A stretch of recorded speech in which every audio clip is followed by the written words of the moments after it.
ሰዎች የትራምፕን ስም ሲሰሙ ኃያልነት፣ ሀብትና አወዛጋቢነት ቀድሞ አእምሯቸው ላይ ይመጣል። ለዓመታት የትራምፕ ቤተሰቦች ከልክ ያለፈ ቅንጦትን ገንብተዋል። ከሰማይ ጠቀስ ሕንፃዎች እስከ ጎልፍ ሪዞርቶች በትራምፕ ስም ከ500 በላይ ብራንዶች አሉ።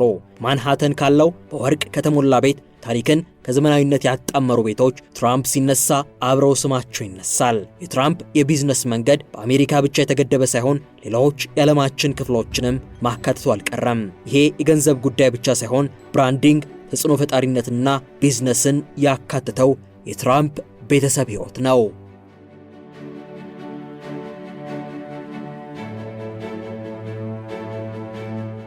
ሰላም ጤና ይስጥልን ውድ የቻናላችን ቤተሰቦች፣ ዛሬ ወደ ሀገር አሜሪካ አቅንተን ከዶናልድ ትራምፕ በአመራርና አወዛጋቢነት ጠባይ የተሸፈነውን በዘርፈ ብዙ መንገዶች የሚተረጎም ሀብት ከትንሽ እስከ ትልቅ ልንዳስስ ወደናል። እምብዛም ያልተነገሩ የትራምፕ ይዞታዎችና ጀርባ ታሪካቸውም የዚህ ዝግጅት ትኩረት ይሆናል። ሽያጭ ሰንጠረዡን ስለተቆጣጠረ መጽሐፋቸውና ሪያሊቲ ሾዋቸውም የምንላችኋለን። ትራምፕን ካነሳን ስለ ጎልፍ አለማውራት አይቻልምና ወደ ጎልፉ መንደር ጎራ ማለታችንም አይቀርም።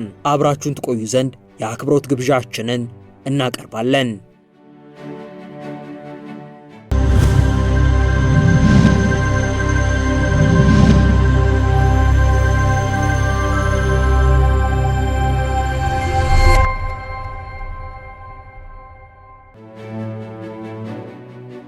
ዜናዎች የትራምፕ አስተዳደር እና አወዛጋቢነት ላይ ትኩረት ከማድረጋቸው የተነሳ ብዙዎች ስለ ትራምፕ የሀብት መጠን አያወሩም። ከቢሊየን ዶላር ሪል ስቴቶች እስከ ቅንጡ ብራንዶች ድረስ በትራምፕ ስም ስር የሚመጣው ወርቃማ ህንፃዎቹ፣ ቅንጡ ሪዞርቶቹ አሊያ የግል ጄቶቹ ሊሆን ይችላል። ከዛም በላይ ግን አጃይብ የሚያሰኝ የተንጣለለ ሪል ስቴት ባለቤት መሆኑን ስንቶቻችን እናውቃለን? ማራላጎ የተሰኘው በፍሎሪዳ ያለው ሪል ስቴት የትራምፕ ዋነኛ ተጠቃሽ ንብረቱ ነው። ይህ ቤት በ1920 በወቅቱ ባለሀብት በነበረችው ማርጆሬ ሜሪዌዘር የተገነባ ሲሆን በዛን ጊዜ ያስገነባችው ቤት አሁን ላይ ከ120 ሚሊዮን ዶላር በላይ እንደሚሸጥ ይገመታል።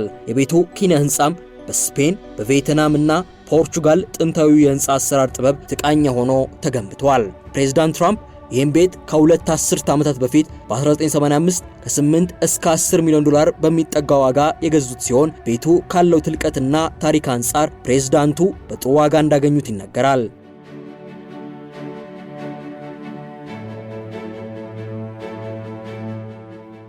ማራላጎ በ17 ኤከር ላይ ያረፈ ሲሆን ከአትላንቲክ ውቅያኖስ በአቅራቢያው እስካለ ሐይቅ ድረስ ይሰፋል። 58 የመኝታ ክፍሎች፣ 33 መታጠቢያ ቤቶች፣ የተንጣለሉ ሳሎኖችና ውድ በሆኑ ማዕድናት ያጌጡ ኮሪደሮች የቤቱ መለያ ናቸው። የቤቱ ወለሎች ከጣሊያን በመጣ እብነ በረድ የተገነቡ ሲሆን ጣሪያው ላይ የተዋቡ ስዕሎችን መመልከትም ይቻላል። አብዛኞቹ ክፍሎችም ወርቃማ ገጽታ አላቸው። በ1995 ትራምፕ ማራላጎን ወደ ቅንጡ ክለብነት በመቀየር በ24 ካራት ወርቅ የተሸፈኑ ክፍሎች፣ የቴኒስ መጫወቻ ሜዳ፣ ፑልና ስፓ ጭምር እንዲካተት አድርገዋል። የዚህ ክለብ አባል ለመሆንም $1 ሚሊዮን ክፍያ አስፈላጊ ነው። ክፍያው መጠን መብዛት የተነሳም የሀብት መጠናቸው ከፍ ያሉ ሰዎች ሚዝናኑበት የግላቸው ክለብ እንደሆነ መረዳት ይቻላል። ዛሬ ለቆመን የማራላጎን ዋጋ ብናጣራ ከፍተኛ ሚሊዮኖች እንደሚያወጣ ይገመታል። የትራምፕ ዋነኛ ያለው የመኖሪያ ቤት ንብረትም ይሄው ቤት ሲሆን የራት ግብዣ፣ ፖለቲካዊ ስብሰባዎች፣ ትላልቅ ስራ አስኪያጆች የሚገኙበት ፓርቲ እንደሚዘጋጁበትም ይነገራል።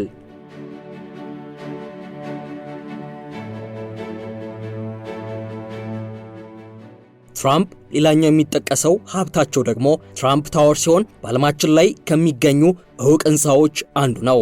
ህንፃው በኒውዮርክ ከመገኘቱ በተጨማሪ የአካባቢው ውድ ከሚባሉና እንቅስቃሴ ከሚበዛበት ቦታ ላይ መገኘቱ በርካታ ጎብኚዎች እንዲኖሩት አድርጓል። ህንፃው በ1983 ተገንብቶ የተጠናቀቀ ሲሆን በዛን ጊዜም የዘመናዊነት ቅንጦት ማሳያ ተደርጎ ይወሰድም ነበር። የህንፃው የውጨኛ ክፍል ጥቁር ነሐስ ከለር መስታወት የተሸፈነ ሲሆን የውስጠኛው ክፍሎች ዲዛይን ደግሞ ልዩ ተደርገው ተሰርቷል።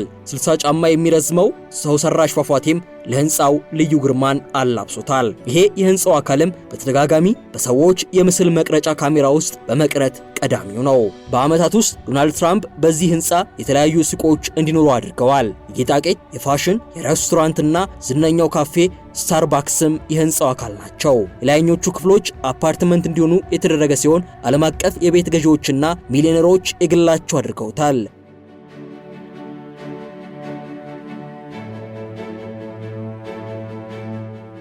ትራምፕም በዚህ ታወር ላይ መኖሪያ አላቸው። 3 ወለል የሚሆነው ክፍሉም የእሳቸው መኖሪያ ሲሆን ቤቱ ልክ እንደ አውሮፓ ቤተመንግስቶች የተገነባ ነው። በልዩ ልዩ ጌጣጌጦች ያሸበረቀው ቤቱም ውድ ዋጋ የሚያወጡ የስነ ስዕልና የስነ ቅርጽ ጥበቦችም ተካተውበታል። ፕሬዝዳንት ትራምፕ ምንም እንኳን ዋጋውን $100 ሚሊዮን አካባቢ ያወጣል ቢሉም ኤክስፐርቶች ግን ከዛ በታች እንደሆነ ይናገራሉ።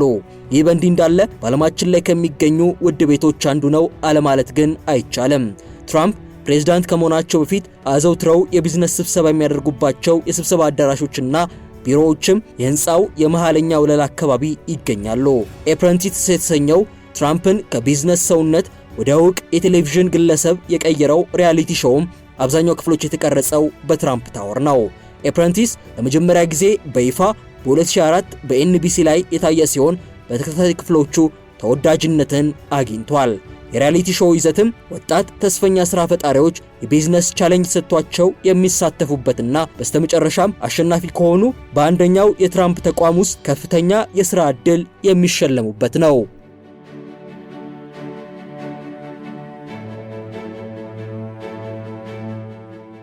ዝግጅቱ የተለያዩ ቻሌንጆች ያሉት ሲሆን የቻሌንጆቹ ትዕዛዝ ከራሳቸው ከትራምፕ ይመጣል። እያንዳንዱ ክፍል ሲጀምርም በርካታ ተወዳዳሪዎች በአንድ አፓርትመንት ውስጥ ሆነው ይጀምራል። እያንዳንዱን ቀንም ትራምፕ የተለያዩ ቻሌንጆች ይሰጧቸዋል። ከነዛ መካከል ዕቃ መሸጥ፣ ማስታወቂያ መስራት፣ ዝግጅቶችን መምራት፣ ብራንድ መገንባት ወይም ትክክለኛ ካምፔኖችን ማስተዳደር ይጠቀሳሉ።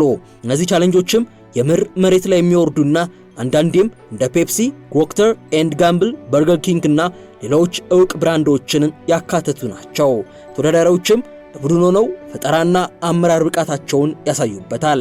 የተሸነፈው ቡድንም በትራምፕ ታወር ላይ የሚገኝ ፕሬዝዳንት ትራምፕን ጨምሮ ልጃቸው ኢቫንካ፣ ዶናልድ እና ኤሪክ ብሎም የረጅም ጊዜ አጋራቸው ጆርጅ ሮስ ዳኞች ሆነው ወደ ተሰየሙበት ክፍል ያመራሉ። ውድ የመሿለኪያ ላይፍ ቤተሰቦች አብራችሁን ስለሆናችሁ ከልብ እናመሰግናለን። በአጭር ጊዜ በበርካቶች ተወዳጅ የሆነችው መሿለኪያ ላይፍ ቻናል የበለጠ እንድታደግ ሰብስክራይብ ያላደረጋችሁ አንድ ጊዜ ሰብስክራይብ በማድረግ እንድንበረታ እንድታግዙን አስታውሰን ተረካችንን እንቀጥል።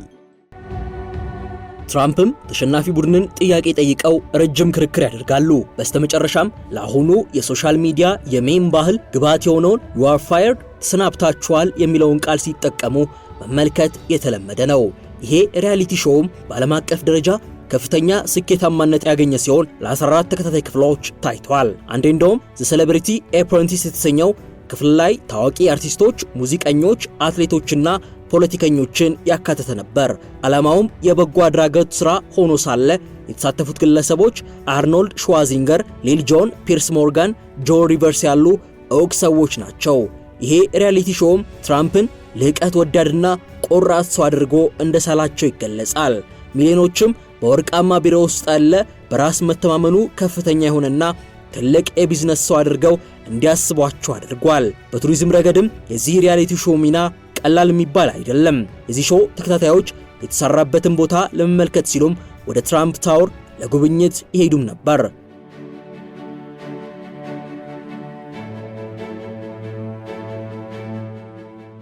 ፕሬዝዳንት ትራምፕ በ2017 ለመጀመሪያ ጊዜ ፕሬዝዳንት ከሆኑ በኋላ የትራምፕ ታወር ጥበቃ ተጠናክሯል። ፕሬዝዳንቱ ወደ ዋይት ሃውስ ከዛ በኋላ ደግሞ ወደ ማርላጎ ቢሄዱም ይሄ ህንፃ የቢዝነሱ ትልቅ ብራንድ ሆኗል። የትራምፕ ታወር ዲዛይን በሌሎች ዓለማችን ክፍሎች ለተገነቡ የፕሬዝዳንቱ ህንፃዎችም የዲዛይን መሰረት ሆኖ አገልግሏል። የትራምፕ ተቺዎች ምንም እንኳን ህንፃው በኒውዮርክ ቅንጡ ሪል ስቴቶች ወደ ገበያ የሚገቡበትን ሁናቴ የቀየረ ነው ቢሉትም ደጋፊዎቹ ትልቅ አሻራ እንደሆነ ያነሱለታል።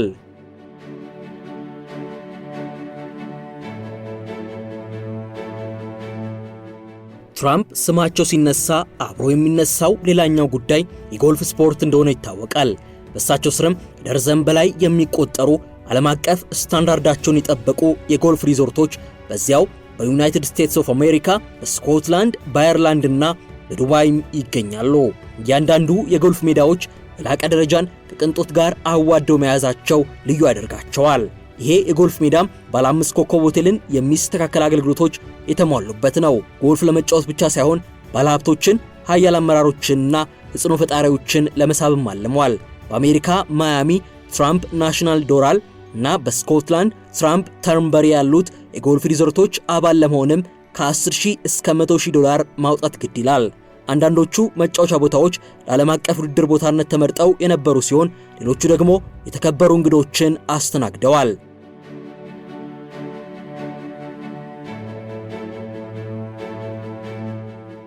እነኚህ የጎልፍ ሜዳዎችም መጫወቻነት በላይ የዓለማችን ታላላቅ ሰዎች በርካታ ወሳኝ ጉዳዮችን የሚወያዩባቸውና ህብረት የሚፈጥሩባቸው መሆናቸውም ይነገራል። የትራምፕ ቤተሰቦች ከነዚህ በተጨማሪ ያላቸው ሀብትና ንብረት መሃል ደግሞ የንግድ ሰማይ ጠቀስ ህንፃዎች ይገኙበታል። ትራምፕ ኢንተርናሽናል ሆቴል ታወር ቺካጎና ሌላኛው በላስ ቬጋስ የሚገኘው ትራምፕ ኢንተርናሽናል ሆቴል ከነዚህ መሃል ይጠቀሳሉ።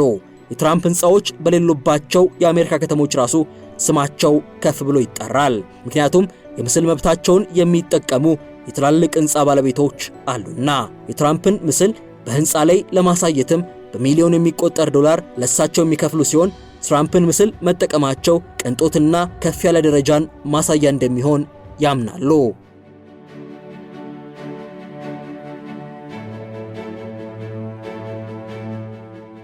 በሪል ስቴት ብቻ የማያቆመው የትራምፕ ብራንድ እሳቸውን ስም የተለያዩ ምርቶች በማስቀመጥም ተጠናክሮ ተመላክቷል።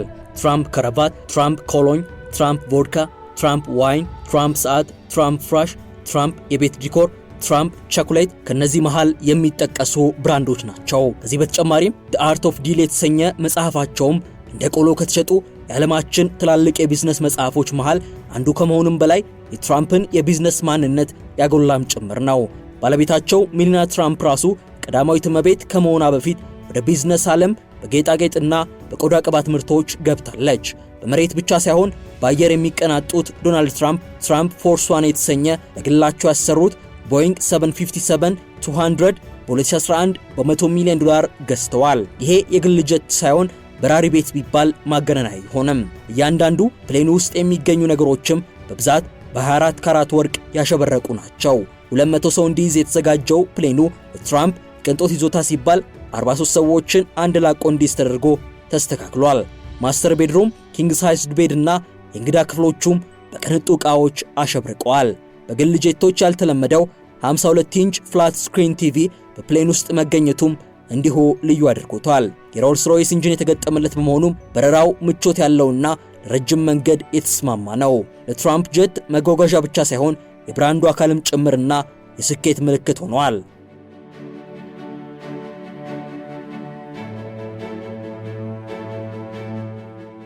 የትራምፕ እጅግ ቅንጡ ንብረት ግን ፎርስ ዋን አይደለም።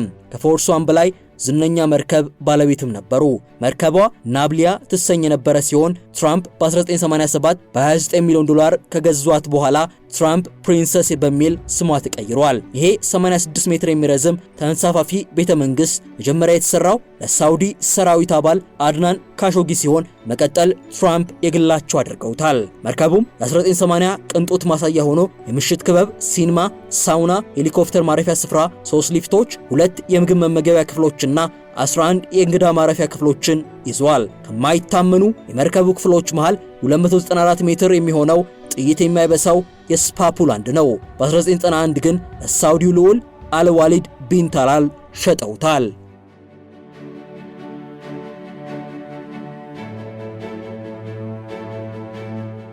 ውድ የቻናላችን ቤተሰቦች የትራምፕን እምብዛም ያልተነገሩ ቅንጡ ንብረቶች የቃኘንበት ዝግጅታችን ይህንን ይመስል ነበር። እስከ ፍጻሜው አብራችሁን ስለቆያችሁ ልባዊ ምስጋናችን በያላችሁበት ድረስ። ለዚህ ቻናል አዲስ ከሆናችሁ የምንለቃቸው አስደናቂ ተረኮዎች ይደርሳችሁ ዘንዳ ሰብስክራይብ በማድረግ የደወል ምልክቷን መጫን አይዘንጉ። በያላችሁበት ሰናይ ጊዜ ተመኘን።